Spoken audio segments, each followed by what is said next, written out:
Merci à tous d'être là. Donc, bienvenue à cette table ronde Civic Tech. Civic Tech, c'est un néologisme qui veut dire technologie civique, un bon programme. Donc, nous allons échanger à 5, nous attendons encore un participant. Nous allons échanger sur la bonne valeur, le bon apport de ces technologies numériques à la vie publique locale. Alors, je me présente, Christophe Rochegut, je suis du cabinet Wavestone. Wavestone est un cabinet de conseil en transformation. Moi, je travaille sur les transformations des collectivités territoriales. Avant de présenter les participants à la table ronde, en introduction, je dirais que je commencerai par un constat sociétal que beaucoup d'observateurs partagent. C'est un paradoxe. Le paradoxe d'une certaine désaffection de nos concitoyens envers la politique, d'une façon générale, les taux d'abstention, et en même temps une nouvelle façon de participer, d'agir, d'adhérer. Donc un paradoxe qui du coup laisse la place à une vraie opportunité pour des démarches nouvelles de mobilisation des citoyens, habitants, contribuables du territoire. De nombreuses collectivités, d'ailleurs, se saisissent de ces démarches, et notamment en ce moment sur la transition écologique. Vous l'avez peut-être vu à tous les niveaux, villes, départements, régions, etc. Budget participatif, consultation, assemblée citoyenne, etc. et des modalités beaucoup plus innovantes. Question, finalement, il y a une large famille d'outils numériques de participation citoyenne, très très large, on le reverra tout à l'heure. Qu'amènent ces outils? C'est-à-dire, quelle est la vertu de ces outils, au-delà du fait qu'ils existent, qu'ils ont des fonctionnalités? En quoi ces outils peuvent mobiliser les citoyens, et si possible tous les citoyens, y compris ceux qui sont éloignés de la vie politique, et comment ça peut avoir un impact réel sur les politiques publiques et la vie au quotidien, ce qui fera effectivement que les gens participeront à ces démarches. Alors, pour en parler, je vais commencer par Fadoua Sub, qui est vice-présidente de Systématique Paris Région, qui a un stand par là-bas, qui est en fait un pôle de compétitivité Deep Tech, et présidente de Sovereignty, qui est alors, un entrepreneur bâtisseur dans les Deep Tech, en lien avec les territoires, mais elle présentera ça mieux que moi. Sanjay Dumière, qui est CEO de RTCX, qui propose notamment une plateforme de démocratie participative avec la possibilité de concertation, de mesure de la performance des services publics notamment. Pierre-André Galli, qui est le cofondateur et le président d'Axibio, qui est une société qui propose des solutions en fait, de gestion complète des biodéchets. Vous savez que c'est un impératif en 2024, le tri sélectif des biodéchets par tout un chacun, une vraie révolution sur les territoires. Pourquoi une solution de biodéchets ici, autour de cette table ronde? Parce que justement, des moyens nouveaux de mobiliser les gens, de les inciter dans, en l'occurrence, des éco-gestes qui constituent complètement la transition écologique de territoire. Donc on est bien dans la mobilisation des gens, des acteurs, des citoyens. Et enfin, Christian Patterson, qui est fondateur et consultant stratégique chez OpenUp, et qui lui pousse des solutions open source et une approche par les habitants, qu'il nous décrira tout à l'heure. Nous aurons aussi Christophe Hugon, qui est conseiller municipal à la mairie de Marseille, qui va nous rejoindre d'un instant à l'autre. Il est sur une autre intervention.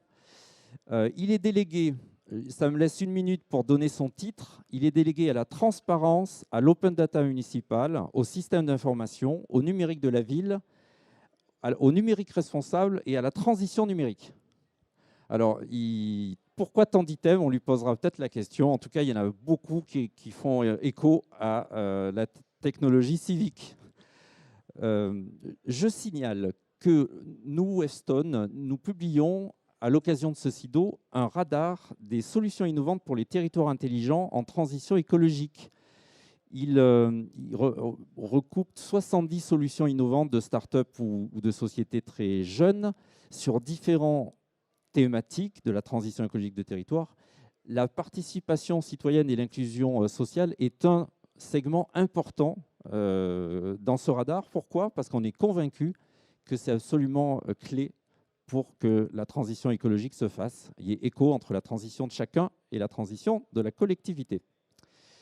Le radar est disponible en ligne. Hein, vous faites Google territoire intelligent en transition écologique, vous trouverez le radar. Alors, je propose de commencer. Christophe Hugon nous rejoindra tout à l'heure. Je lui poserai la question des enjeux de la ville. Moi, je vais commencer par rappeler que les outils Civic Tech ont des usages très étendus. Ils permettent d'informer, d'encourager les échanges entre élus et citoyens, de concerter sur les grands projets, de consulter les citoyens sur des politiques amont. Alors oui, c'est très vaste, mais ça peut aussi être publier en transparence et par open data les données de la collectivité à des fins de data journalisme pour que la société civile s'en empare, fasse des analyses. C'est aussi inciter et valoriser les éco-gestes, comme on l'a dit tout à l'heure. Voilà. Donc c'est très très vaste. L'idée, la question que je vais vous poser maintenant, c'est comment avoir un impact fort de ces outils sur la mobilisation des citoyens et l'impact sur la vie quotidienne finalement. Alors, je vous propose de commencer. La société RTCX, donc Sanjay Dumière, fournissait des solutions de participation politique. Qu'est-ce qui a de l'impact pour vous dans les années qui viennent sur ces deux points? Alors, merci à vous, bonjour. Du coup, nous, on a constaté chez RTCX qu'il y a eu un énorme désengagement par rapport aux administrés qui donnent leur avis sur des plateformes de concertation citoyenne. On voit que certaines concertations n'ont même pas de réponse aujourd'hui, quand avant, il y en avait plusieurs centaines. Donc il y a un désengagement massif des administrés qui ne veulent plus, ou qui en tout cas ne ressentent plus l'envie ou le besoin de donner leur avis. Donc aujourd'hui, il faut qu'on reconstruise ce lien en proposant des solutions innovantes qui font que ces personnes-là vont avoir à nouveau envie d'échanger et de débattre sur les sujets qui leur tiennent à cœur. Chez RTCX, on fait ça très simplement. On a compris qu'aujourd'hui, il fallait développer des technologies simplifiées qui vont droit au but et qui permettent aux gens de donner un avis très rapidement. Donc, par exemple, sur toutes les communautés que nous construisons pour nos clients, on fait des questionnements uniquement par SMS, ce qui permet d'avoir des taux d'achèvement très élevés. On fait également donc des animations d'ateliers en présentiel également, car aujourd'hui, on voit qu'il y a un vrai besoin de faire des ateliers, d'aller chercher des insights également en présentiel. Mais il n'y a pas que ça, il y a également les réseaux sociaux, le digital. On ne peut pas exclure ce qui se dit sur les réseaux sociaux. Et donc on va aussi chercher ce qui se dit sur ces plateformes-là. Alors bien évidemment, la plupart de ces interactions sociales sont, représentent une minorité, mais c'est une minorité qu'on ne peut pas exclure, et très souvent c'est des détracteurs. Et les détracteurs, il faut aussi les inclure dans tout ce qui est le process de concertation. Et on voit que certaines collectivités ont du mal et ont même un peu peur d'aller vers des détracteurs. Et donc on essaye justement de créer ce pont entre ces détracteurs-là, qui ont quand même beaucoup d'avis très précieux, et les collectivités, pour qu'il y ait un plan d'action qui soit mis en place. Et je pense que ce qui est également important, c'est également, si un dispositif ne peut pas être mis en place, qu'on explique pourquoi il ne peut pas être mis en place. La communication est très très importante dans ce process de démocratie participative. Et l'idée, c'est que l'échange soit dans les deux sens et non pas que dans un sens. Vous allez être le fervent conseil finalement pour essayer de faire en sorte d'aider les collectivités aussi à interpréter les signaux faibles et revenir vers elles. Est-ce que vous avez parlé à un certain moment d'intelligence artificielle dans vos solutions? Est-ce que les technologies de cette nature-là sont vraiment une option? Oui, alors il faut bien évidemment inclure de l'intelligence artificielle dans les solutions. Il faut que justement toutes les fonctions qui étaient menées par des êtres humains qui étaient très très chronophages soient justement faites par de l'intelligence artificielle afin que l'humain puisse vraiment être là pour accompagner, présent pour accompagner le client. Donc aujourd'hui, dans le cadre de RTCX, on a développé de l'IA un peu partout dans notre chaîne de valeur. Donc par exemple, on va identifier des mots-clés que notre outil, le RTCX Analyzer, va capter. Donc on va faire une analyse de toutes les interactions sociales, les thématiques, on va dire, les plus récurrentes et leurs sentiments.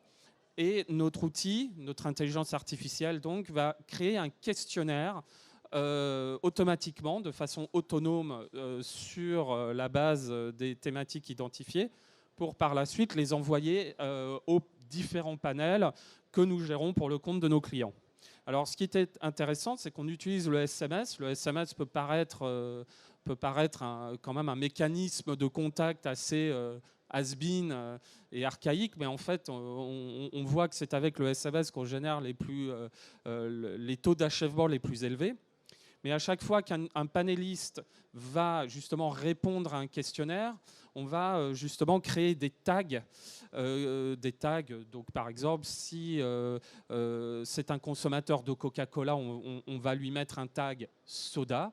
Ou s'il n'aime pas, on va mettre qu'il n'aime pas les sodas. Et donc on va commencer à faire en quelque sorte un profiling de chaque utilisateur pour par la suite mieux cibler les questionnaires et pour par la suite également obtenir de la data qui est beaucoup plus qualitative. Et on peut faire tout ça en temps réel. Une petite chose juste pour finir, nous aujourd'hui, on a compris qu'il faut analyser les signaux forts sur les réseaux sociaux auprès de nos panélistes. Il y a également la question des signaux faibles, c'est-à-dire détecter les tendances sous-jacentes. Donc faire du prédictif, essayer de prédire pour le compte de notre client ce que vont vouloir les administrés dans ce cas-là et essayer d'apporter ces insights-là pour que justement cette transformation au sein des collectivités puisse se faire avant même que l'administré manifeste le besoin. Merci. Et du coup, on en reparlera tout à l'heure dans la question numérique responsable, comment l'intelligence artificielle se cale dans un numérique responsable. Très bien. Alors, du coup, Christophe Hugon nous a rejoint et je l'ai présenté tout à l'heure, y compris avec le titre complet. Donc, on n'a plus à le faire. Ceci dit, je vais me tourner vers vous à ce moment, parce qu'on a commencé le tour de table, mais parce que vous représentez finalement une collectivité qui, elle, a en charge finalement cette participation citoyenne pour ce qui la concerne. Donc, en l'occurrence pour la ville de Marseille, mais peut-être de façon même plus générale, question très large en fait. Quels sont les enjeux réels qu'on vise avec de la participation citoyenne? Est-ce que c'est la mobilisation plus grande des citoyens déjà dans la politique et dans la vie de la cité? Est-ce que c'est en particulier ceux qui sont éloignés justement de la vie politique? Est-ce que c'est les ramener? Est-ce que c'est aussi finalement faire en sorte que les politiques soient plus intelligentes, j'allais dire, en utilisant l'intelligence justement des citoyens? Alors, c'est une question vaste. Bon. Et sous-question dans la question, finalement, quelle place du numérique? C'est-à-dire, est-ce que le numérique, c'est un outil juste en plus? Est-ce que c'est quelque chose qui vient augmenter, ce qu'on dit souvent, les dispositifs qui sont présentiels, bien sûr? Voilà. Pour vous, avant d'aller sur les solutions qui sont là et leur apport, parce que notre échange, c'est sur finalement quel bon apport ces solutions sur la vie publique. Donc voilà, quelle est votre vision? Bonjour à tous, désolé pour mon retard. Bon, la question est encore plus longue que ma délégation, mais je suis quand même content que vous l'ayez énoncé vous-même. J'ai dû l'énoncer il y a 5 minutes et je me suis trompé. Donc, bon, plus sérieusement, dans le cadre de la ville de Marseille, On parle d'une ville qui est un petit peu particulière. Pourquoi? Parce que c'est une ville où il existe un tissu associatif, un tissu d'implication du citoyen dans la ville qui est extrêmement fort. Mais vraiment extrêmement fort. On a le moindre problème, on se pose la moindre question, il existe une association qui le fait. Que ce soit la culture, que ce soit le numérique, que ce soit la solidarité, il existe toujours quelque chose, quoi, finalement. Donc on est dans une ville qui, d'un côté, est politiquement extrêmement impliquée. Parce que la politique, c'est ça, c'est s'engager dans la vie de la cité. Et d'un autre, la politique institutionnelle, elle souffre de la même manière qu'elle peut en souffrir dans le reste du pays. Un manque finalement d'implication électorale, un manque d'implication dans certaines actions, on va dire, officielles. Donc l'enjeu de la ville de Marseille, c'est de réussir à mobiliser tout ce potentiel qui est extrêmement élevé, et à le mobiliser, à le fédérer et à être capable d'aller dans une politique, à défaut d'être unique, au moins d'être cohérente et d'être engagée à tous les niveaux. Pour cela, il existe beaucoup de leviers. Et justement, par rapport au numérique responsable, le premier levier, c'est se poser la question de la place du numérique là-dedans. Où est-ce qu'on en a besoin? Où est-ce qu'on n'en a pas besoin? Et où est-ce qu'on doit le développer? Où est-ce qu'on doit le maintenir? Ce sont de vraies questions dans la ville de Marseille, parce que c'est une ville qui est dans une fracture extrêmement forte. C'est-à-dire qu'on a un électronisme très très fort dans certains quartiers, et d'autres quartiers qui sont extrêmement impliqués dans le monde du numérique. C'est une ville vraiment faite de fractures. Et donc, dans cette ville, on essaie d'être dans la transformation, d'être dans la modernisation de beaucoup de choses, et on commence à mettre en place des solutions numériques justement pour donner un accès à la démocratie. Je pense notamment au budget participatif. Je pense au conseil municipal des jeunes, qui est accompagné par des solutions justement numériques, en l'occurrence Decidim.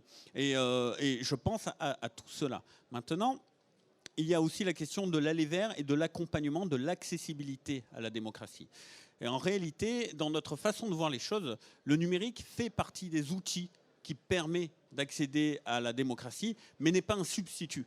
C'est dans la palette, et c'est là où on doit juger socialement, économiquement, mais aussi environnementalement, parce que déployer une solution numérique, ce n'est pas neutre. Ça n'est jamais neutre, ça a forcément un impact. C'est comme déployer une route pour connecter deux villes.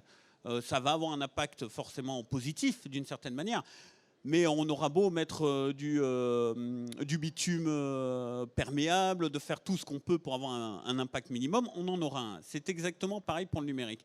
Et donc la question doit se poser: à quel niveau, à quel moment est-ce qu'on fait de l'aller vers humain, de l'aller vers numérique? À quel moment est-ce qu'on forme les gens? À quel moment on accompagne les gens? Et puis surtout, cette solution numérique, on la pense d'abord pour l'humain. C'est-à-dire, on se demande quel est le besoin. Quel est le besoin? On ne va pas proposer du vote participatif en démocratie liquide pour la végétalisation des rues à une famille qui se demande comment est-ce qu'elle va finir le mois, comment est-ce qu'elle va payer son loyer et nourrir ses enfants.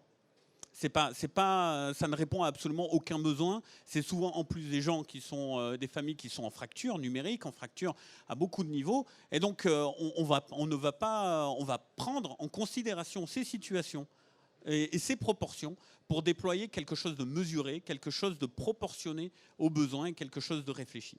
Donc la question que je soulève là, en réalité, c'est un peu la graine du numérique responsable. C'est-à-dire qu'à la ville de Marseille, on a commencé à sérieusement politiser le numérique. Politiser le numérique, c'est se poser la question des enjeux. Les enjeux positifs, les enjeux négatifs, les impacts, aller au-delà finalement des apparences. Et une fois qu'on a posé la question des enjeux, qu'on a une prise de conscience et qu'on a décidé de le politiser, c'est là où le politique doit prendre sa responsabilité dans le numérique. C'est là où le sens du mot numérique responsable arrive. C'est à ce moment-là où on sait quels impacts, ou du moins on essaie de les estimer, on essaie de mettre en place des indicateurs.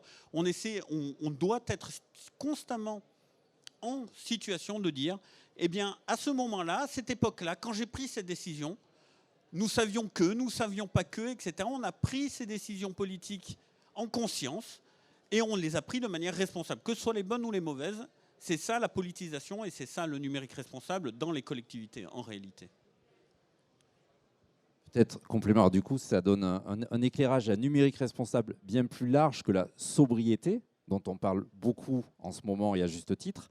Mais il y a bien la valeur de l'outil qu'on met en place, du coup l'évaluation, ce que vous avez dit, des avantages, tout en connaissant éventuellement les inconvénients, et donc cibler l'usage là où vraiment ça a du sens.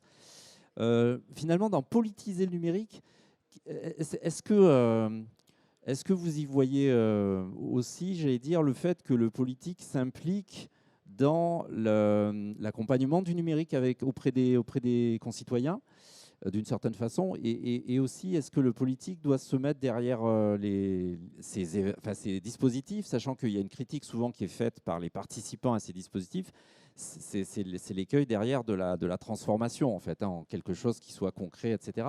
Du coup, voilà, est-ce que le fait d'avoir un numérique politique, c'est aussi d'aller ensuite derrière les dispositifs en accompagnement de ce qui sort de ces dispositifs? Alors, c'est là l'un des enjeux essentiels des relations citoyens et villes, collectivités ou États. En réalité, que ce soit dans le numérique ou ailleurs, finalement, une pétition de base, ça a exactement le même effet.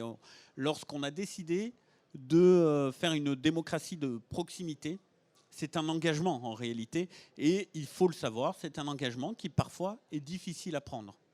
Ça, c'est une réalité. Il faut en estimer les enjeux avant de s'engager, savoir pourquoi on s'engage, savoir le défendre, savoir assumer par la suite, parce que effectivement, il n'y a rien de pire pour éroder la confiance du citoyen que de mettre en place des choses qui font rêver finalement, et en réalité se retrouver politiquement dans une situation où on ne peut pas le réaliser, où on ne peut pas le réaliser sans le justifier autrement que par du positionnement politique, par de l'idéologie. C'est réellement le pire. C'est pour ça que le déploiement, il doit être fait de manière intelligente, progressive, avec une acculturation. À la ville de Marseille, pour l'exemple, à l'instar de beaucoup d'expérimentations qui ont déjà été faites en France, donc en réalité, on estime les risques avant de s'engager là-dedans. On commence par les budgets participatifs. Les budgets participatifs, c'est des financements qui sont débloqués avec un cadre légal de mairie de secteur, de mairie centrale et de pouvoir et de dialogue avec les citoyens conforme en disant, bon ben voilà, si vous prenez une décision qu'on ne peut pas parce qu'on n'a pas le pouvoir administratif, ça n'a pas de sens. C'est un petit peu, il faut savoir que par exemple en délibération de mairie, on pourrait délibérer absolument tout. On a le droit de délibérer même des choses dans lesquelles on n'a pas le pouvoir. Mais le préfet vient derrière et annule la délibération. Voilà, parce que ce n'est pas dans le cadre législatif, etc. Donc il faut acculturer un petit peu et accompagner ceux qui sont très impliqués et qui participent à ça pour qu'ils aient conscience de la portée du pouvoir qu'on leur délègue. Mais une fois que leur décision est prise, il ne faut pas revenir dessus. Et ça, c'est extrêmement important. C'est pour ça qu'il ne faut pas s'emballer dans des projets démocratiques et politiques qui vont au-delà de nos propres pouvoirs ou de notre portée politique. Donc ça, c'est extrêmement important. Et ce travail-là, en fait, il est dans les deux sens. C'est-à-dire qu'une fois que le politique, personnellement, ma conviction personnelle est extrêmement démocratique. Donc moi, je pourrais suivre, je suis réellement là-dedans. Malgré tout, lorsque le politique porte une décision citoyenne modéré, on va dire, ou du début du budget participatif ou quelque chose d'accompagné, le conseil des jeunes par exemple, ou ce genre de choses, ça lui permet aussi de voir qu'accompagner ces prises de décision-là, c'est aussi, ça fait partie de son travail, ça fait partie de la vie politique. Il y a réellement un bénéfice en tant que politique d'aller là-dedans. Et donc progressivement acculturer aussi le monde politique à cette participation démocratique directe. En réalité, c'est dans les deux sens, parce qu'on vient d'un monde, d'une tradition extrêmement hiérarchisée, extrêmement réglée et extrêmement verticale. La participation citoyenne, la démocratie citoyenne, c'est une culture qui est beaucoup plus horizontale. Alors, lorsqu'on est ici au SIDO, Open Source Experience, ou moi-même, ou beaucoup de gens ici, on vient d'un monde, le monde du numérique, le monde du système d'information qui finalement a été déjà très acculturé à des façons de fonctionner plus horizontales, avec des méthodes agiles, avec des discussions, on va dire, nettement plus égal à égal que dans les administrations. Dans une administration telle que une administration de collectivité, c'est DGS, DGA, directeur, etc. Et vraiment, théoriquement, l'élu est censé passer par le haut, etc., avec des processus qui n'en finissent jamais.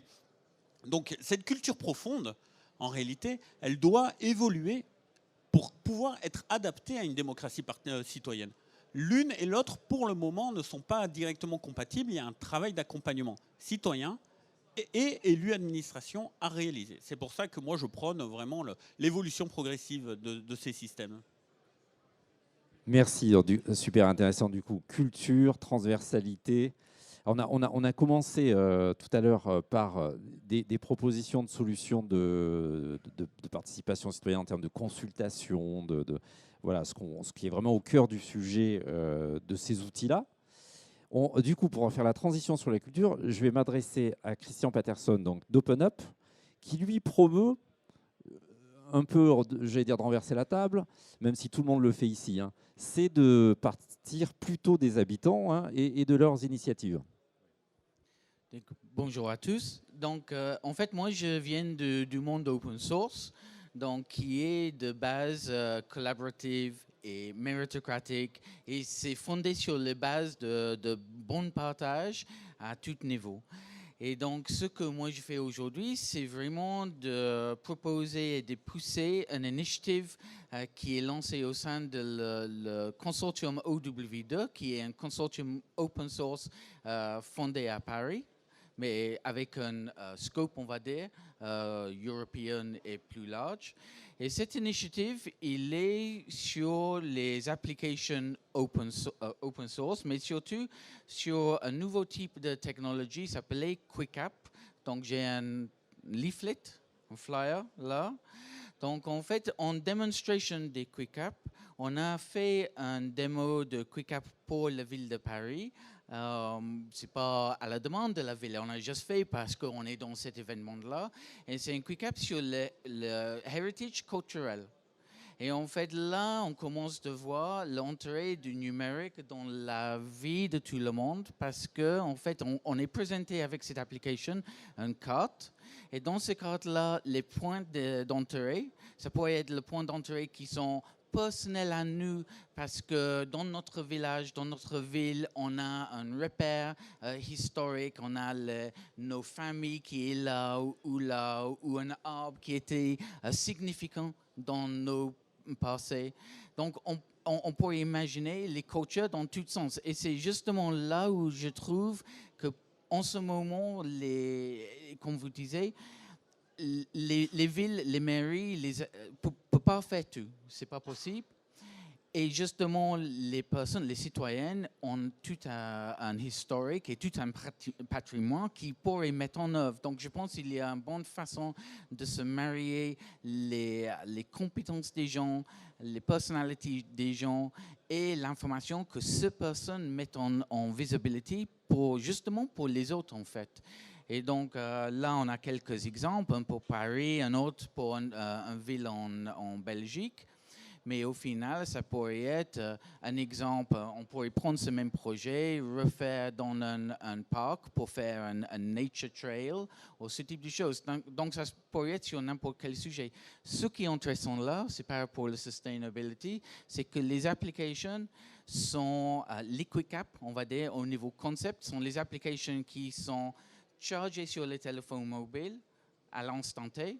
On utilise et ensuite, ils disparaissent. Donc, ça ne pèse pas sur le téléphone ou durée pour le stockage. Donc, ça, c'est très intéressant parce qu'on a tous les téléphones et chaque fois on fait un renouvellement de téléphone, on prend un téléphone avec les stockages qui est de plus en plus large parce qu'on a les applis qu'en fait, on n'a jamais supprimé et on n'utilise plus. Mais bon, ils sont là, donc on ne va pas supprimer. Donc là, c'est un modèle qui n'est pas très adapté non plus. Donc je pense qu'il y a beaucoup j'ai une conviction qu'il y a beaucoup dans le numérique qui pourrait à la fois aider dans nos vies quotidiennes, qui est plutôt sustainable et responsable, mais aussi ça facilite la implication des citoyens à tout niveau dans leur vie de la ville, dans le sens où ils sont. Vous poussez à la fois un sujet technologique, les quick apps, et elles se développent en ce moment, donc il y a peut-être aussi un appui à avoir sur cette technologie-là, mais elle n'est pas encore déployée, donc on ne peut pas dire que ça fonctionne partout avec tous les téléphones, etc. Il va tout de suite me confirmer ou pas, mais c'est vachement important. Par contre, il y a aussi l'idée plus globale derrière, parce que ça peut se faire au-delà des quick apps, de toutes ces familles d'outils. Je vous rappelle, dans le radar Webstone, sur la partie participation citoyenne, on a une quinzaine d'outils. Parmi ces outils-là, il y a des outils justement de cohésion sociale, d'animation de quartier, de réseaux qui finalement sont peut-être mis à disposition par les collectivités. Pas forcément. Par contre, elles peuvent être juste adoubées ou accompagnées par les collectivités. Mais du coup, ces solutions, elles sont plutôt sur la base de les habitants construisent de la connaissance pour des aspects plutôt patrimoine, mais aussi construisent des services, construisent de l'information, construisent de l'entraide, etc. Oui, donc vous faites bien de préciser que cette application-là, donc les Quick Apps comme concept, c'est un concept qui existe en certains pays. En Europe, c'est supporté par certains devices, certains téléphones, mais pas par tous les téléphones. Et donc, si vous flashez un QR code, ça va marcher sur un téléphone ou un autre. Mais même si vous n'avez pas les Quick Apps qui arrivent, on a fait en sorte que vous retombez sinon sur un site web qui vous donne justement la même information, les mêmes fonctionnalités. Donc, au niveau accessibility, c'est la même chose. Mais ça reste un projet open source au final. Donc, ça reste quelque chose qu'on souhaite élargir avec des autres et en collaboration avec des autres. Par contre, comme tu dis là, par rapport aux participation des citoyens, oui, justement, c'est cette notion de, on va dire, crowdsourcing, de notre intelligence collective, en fait. Et ça, je trouve que même s'il y a beaucoup des applications qui sont maintenant à le service de la ville, on fait pas beaucoup de ça encore. Très clair. Merci beaucoup. Alors, sans transition, on passe à un autre domaine. La gestion des déchets, les biodéchets. Alors, je le redis, pourquoi ? Parce qu'on a considéré ici que la mobilisation des citoyens, ce n'était pas uniquement faire des consultations citoyennes de la politique directement, mais c'est en l'occurrence faire du tri sélectif, donc participer finalement à la transition écologique du territoire. Comment fait-on, quand vous proposez des solutions globales de gestion des biodéchets pour les collectivités, comment fait-on pour faire comprendre aux citoyens et pour les inciter ? Bonjour, donc Axibio, nous on est spécialisé sur tout ce qui est conception, fabrication d'équipements et de solutions digitales pour la collecte et le traitement des déchets alimentaires.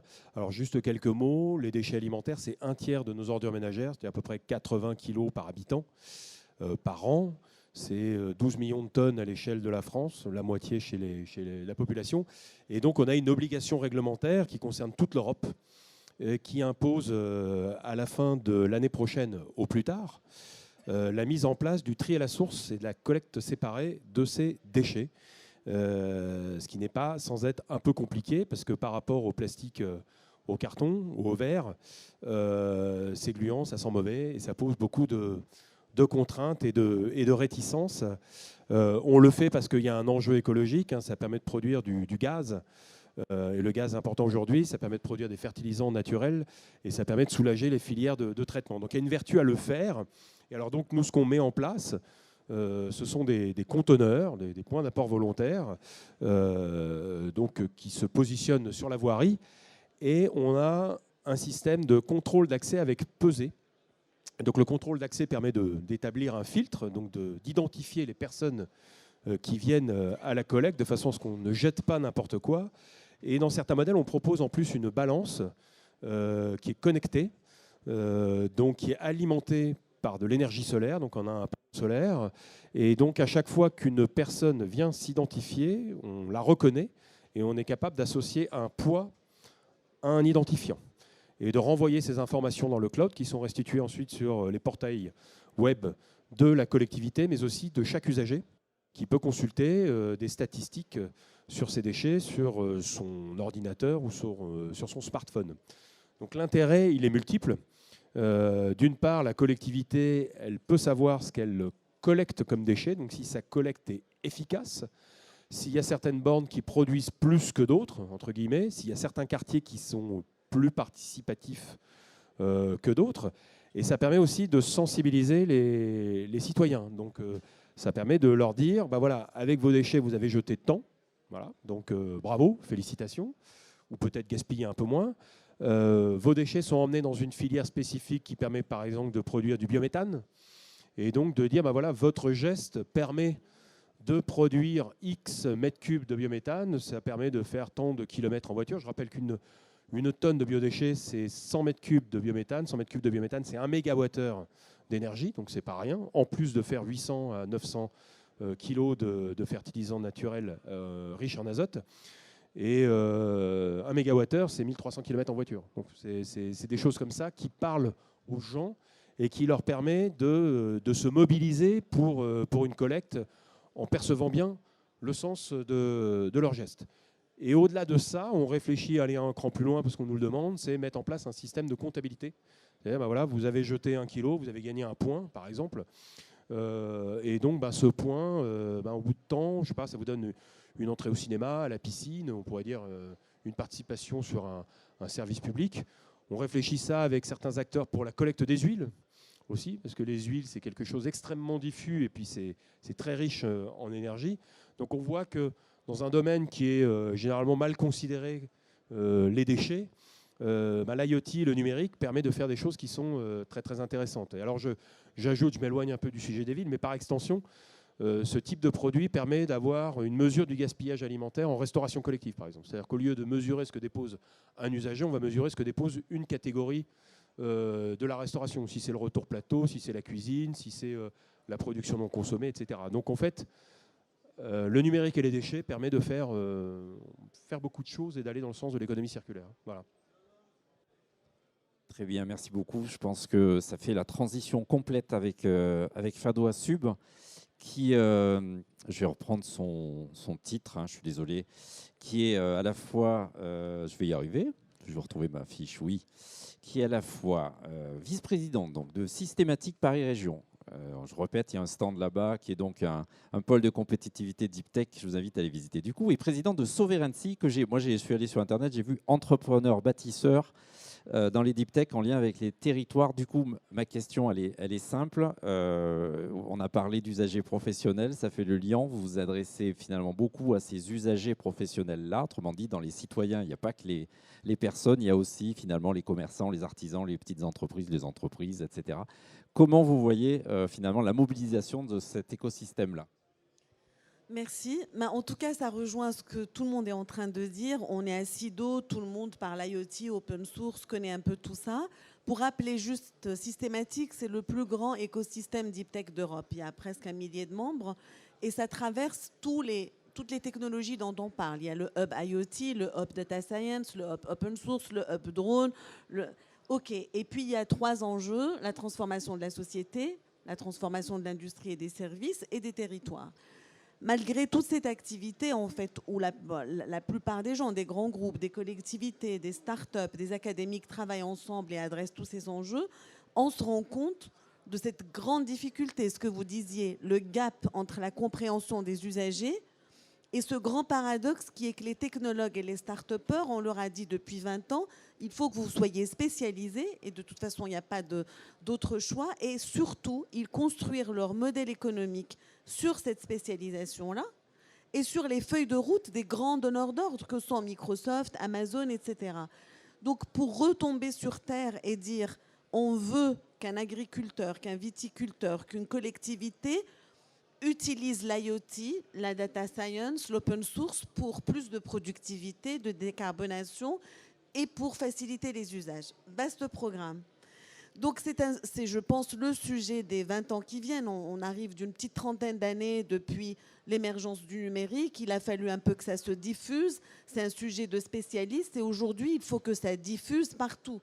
comme au moment de l'écriture, de l'imprimerie, etc. Et pour revenir sur quelque chose de très concret, nous, on pense que tous ces écosystèmes, il faut les installer maintenant en petits biotopes directement dans les territoires. Exemple, nous, on a développé une usine de capteurs IoT à Bar-sur-Aube, dans la région en Grand Est, qui est une région très agricole, une région de Champagne, où il y a une très grande forêt, et qui était historiquement une terre d'industrie de la forge, du textile, qui a disparu. Donc un territoire à revitaliser, on connaît tout le problème. On ne va pas juste se dire, tiens, on va refaire des tissus, etc. Qu'est-ce qu'on peut faire sur les sujets actuels? Et donc, on est allé... L'IoT, moi, je me suis inspirée de votre radar Wavestone, qui dénombre plus de 400 startups d'IoT en France, qui font de l'IoT pour du GPS, pour de l'accéléromètre, pour de la maintenance prédictive. 78%, ce sont vos chiffres de ces startups, font moins de 2 millions d'euros de chiffres et moins de 20 personnes. Qu'est-ce que vous voulez qu'une start-up comme ça aille voir le syndicat des vignerons pour leur dire « Écoutez, moi j'ai la solution pour vous. J'ai l'IoT pour mesurer votre CO2, j'en ai un autre pour l'hydrométrie, un autre pour la météo prédictive. » On l'a fait et les gens nous disent « Fine, mais moi j'ai pas une DSI pour comprendre ça. Et ensuite, si vous me démontrez pas rapidement que je gagne soit de l'argent ou que je décarbone, ou que j'ai un gain de productivité, je n'ai pas le temps de faire ça. Donc, on s'est dit qu'il faut développer des espèces de petits biotopes qui intègrent les value chains, parce que ce dont on parle, c'est quoi? Il y a toujours quelqu'un qui va devoir écrire un algorithme pour porter une solution, qui va aller sur une carte, qui va être assemblée dans un capteur, puis qui va envoyer une information dans un cloud. Est-ce que je vais dans un cloud d'Amazon ou est-ce que je vais dans un data center souverain construit avec un partenaire? Et si les gens ne comprennent pas tout ça, on n'avance pas. Nous, les agriculteurs nous disent, moi, quand j'achète mon tracteur John Deere, il me donne un capteur avec de météo. Je le prends. Et après, la donnée, elle passe dans le téléphone de la personne qui travaille. La donnée est déjà partie dans un cloud et c'est fini. Donc, je rejoins ce que vous disiez. De la même façon qu'il faut faire cette évangélisation. Moi, je pense que le grand défi, il est du côté des technologues. C'est aux technologues d'apprendre à transformer la grammaire de ce qu'ils disent pour l'expliquer aux usagers. Et non l'inverse. On ne va pas demander à tous les citoyens, à tous les maires, à tous les présidents de département de savoir si AWS est mieux que Azure, etc. Donc je pense qu'il y a un grand sujet d'évangélisation qui est la responsabilité de tous les technologues. Et je pense qu'une des clés, c'est d'installer justement ces unités de production à même le territoire et intégrer les technos. Les technos aujourd'hui sont sur étagère, elles existent. Mais il faut aller faire... Le travail en fait qu'il y a à faire aujourd'hui est presque moins marrant que la disruption, parce que la disruption se dit j'ai trouvé un super truc, j'ai fait le chipset le moins consommateur d'énergie, etc. L'algo qui tourne vite. Mais aujourd'hui, il y a tout ça. Comment je construis une solution qui correspond au modèle économique du territoire, de l'agriculteur, etc. et qui décarbone. Donc c'est faisable, mais c'est un travail un peu avec plus de défis. Nous, par exemple, la chaîne qu'on a installée à Bar-sur-Aube, c'est de dire les gens qui vont venir, par exemple, même des bacs pro ou des bacs plus de fabriquer le capteur, ils ne vont pas passer toute la journée à juste assembler les capteurs. On va leur demander, leur apprendre, d'aller les installer et puis de revenir voir ce qui se passe sur un dashboard en disant le réseau que tu as mis de ces capteurs-là de CO2, regarde, on voit qu'ici, ça consomme plus, moins. Ça va les intéresser, ils vont en parler et c'est un petit peu les maîtres mots. Il faut que ça intègre des value chains, que ce soit transversal et que les technologues descendent au niveau du modèle économique des usagers. Réponse. En fait, moi, je veux ajouter par rapport à ça parce que je suis complètement d'accord. Et moi, dans le travail que je fais en sens quotidien, je suis plutôt dans le conseil stratégique de l'utilisation de l'open source. Et j'avais l'opportunité ce week-end, je ne sais pas si l'opportunité c'est le bon mot, mais j'avais l'opportunité ce week-end d'être dans une petite soirée et quelqu'un me posait la question, mais l'open source c'est gratuit, donc comment tu fais de l'argent? Comment on fait de l'argent avec ça? Et je réfléchis sur la réponse et j'ai pas, bon, on a parlé, mais en fait, c'est la question qui n'est pas bon. c'est pas la réponse qu'il faut focaliser sur laquelle on va focaliser, c'est la question. Et en fait, il faut pas focaliser sur le comment on va faire ça, c'est plutôt quel est votre besoin et comment mon technologie pourrait vous aider dans ce besoin. Et c'est ça où on crée la valeur. Alors, moi, je voulais surtout répondre sur un point que j'avais un peu évoqué, qui est un peu plus dans la sobriété et on va dire dans la proportionnalité. Parce que le déploiement de numérique, comme je l'ai dit, ce n'est absolument pas neutre. Et quand on parle de décarbonation, en réalité, on ne déploie pas un numérique qui absorbe du CO2. C'est du numérique qui va réduire une production de CO2 dans un secteur où, par exemple, je pense, imaginons que grâce à l'IoT, on soit capable, en optimisant les fertilisants dans les champs, de réduire ce qui arrive sur les plages. Très bien. On fait un investissement économique et environnemental pour développer un IoT. Parce que l'IoT, c'est des matières premières, c'est des exploitations, c'est de l'exploitation humaine aussi. Donc, il y a un investissement et une prise de risque environnementale aussi, puisqu'on va avoir un impact. Et on a un bénéfice d'un autre côté, mais qui est un bénéfice, on ne peut pas mélanger les choux et les carottes. C'est-à-dire qu'on a un coût qui est d'un côté, qu'on doit considérer, et un bénéfice de l'autre, qui va être une réduction des algues vertes, une réduction de l'utilisation d'engrais, etc. Pour le carbone, comme c'est de l'émission atmosphérique, on peut parler de compensation, c'est vrai. Maintenant, il ne faut pas oublier que le carbone, déjà, il est mal estimé, hein, parce qu'aujourd'hui, c'est extrêmement difficile d'aller estimer l'émission carbone en République du Congo, là où ils extraient un coup à la machine à charbon, un coup à la baramine et un coup au diesel. Comment est-ce qu'ils blanchissent le cobalt en Chine, sachant qu'ils tiennent secret de où ils le font provenir pour éviter qu'on arrête de leur acheter le truc. Enfin voilà. Donc déjà, bon, ça c'est compliqué, mais disons que, comme je disais tout à l'heure, on a des indicateurs, on a une estimation, on prend des décisions en fonction de ça. On ne peut pas non plus inventer, imaginer. Et donc, c'est là où on va avoir vraiment le questionnement. Est-ce que cet investissement environnemental, je vais le faire ou pas, en ayant conscience des impacts aussi positifs qu'on va avoir. Je vais donner un exemple qui est assez simple et je l'ai donné déjà une fois aujourd'hui, et on va peut-être y être confronté à la ville de Marseille, c'est la gestion des flux et la gestion de l'eau. Voilà, la ville de Marseille utilise le canal de Provence qui prend de l'eau, notamment du Verdon. Et cet été, on a tous vu l'état du Verdon. Donc, c'est pas vraiment une ville où on va pouvoir récupérer beaucoup d'eau de pluie. Donc, ça va être peut-être assez compliqué une fois qu'on n'aura plus de glaciers. Quoi qu'il en soit, aujourd'hui, on a malgré tout une quantité d'eau et un gaspillage qui est très faible. Mais c'est un contrôle un peu humain, on va dire, avec des pressiomètres à des endroits stratégiques. Et on est à 2-3% de gaspillage d'eau, quelque chose comme ça, qui est un taux qui est extrêmement faible. Maintenant, imaginons que demain, nous nous retrouvons dans une situation où on est obligé de rationner l'eau dans les services publics pour garantir un minimum d'eau au grand public. Voilà. Donc, comme les grandes entreprises, etc., on se retrouve vraiment un petit peu comme la question de l'énergie aujourd'hui. Si on calcule la consommation d'eau par élève d'école, par exemple, on a une quantité d'eau, voilà. Si on a 1% de gaspillage d'eau, ça veut dire, à la ville de Marseille, 5 écoles sans eau.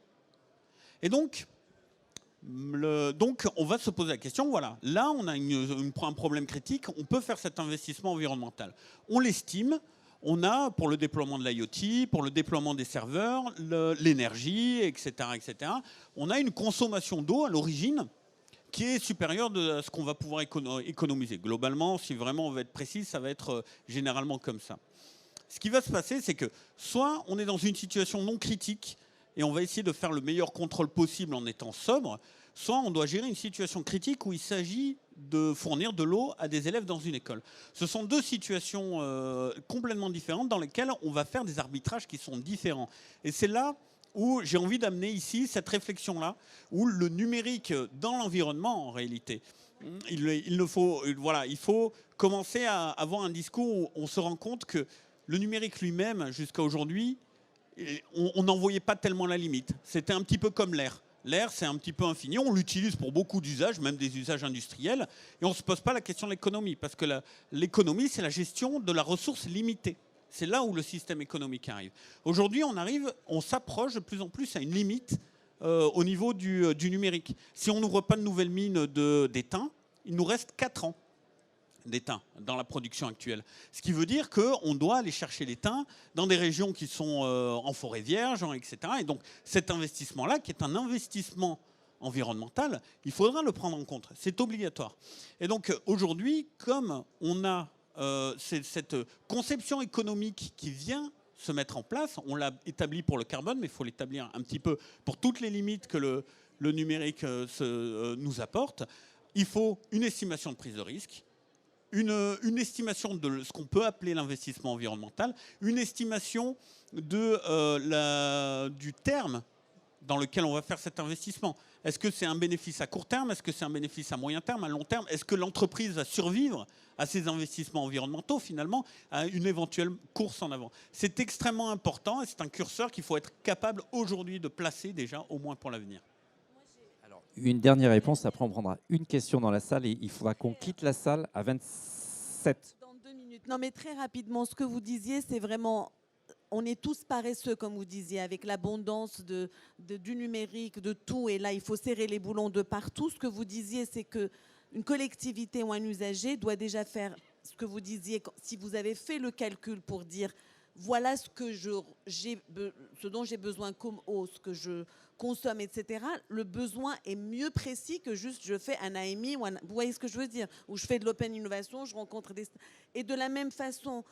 Quand je fais un algo, je me dis pourquoi je fais du temps réel? Je suis en train de stocker comme un malade sur un truc, sur cette donnée-là. Je n'ai pas besoin d'aller voir le CO2 toutes les secondes. Donc, j'utilise un autre algorithme.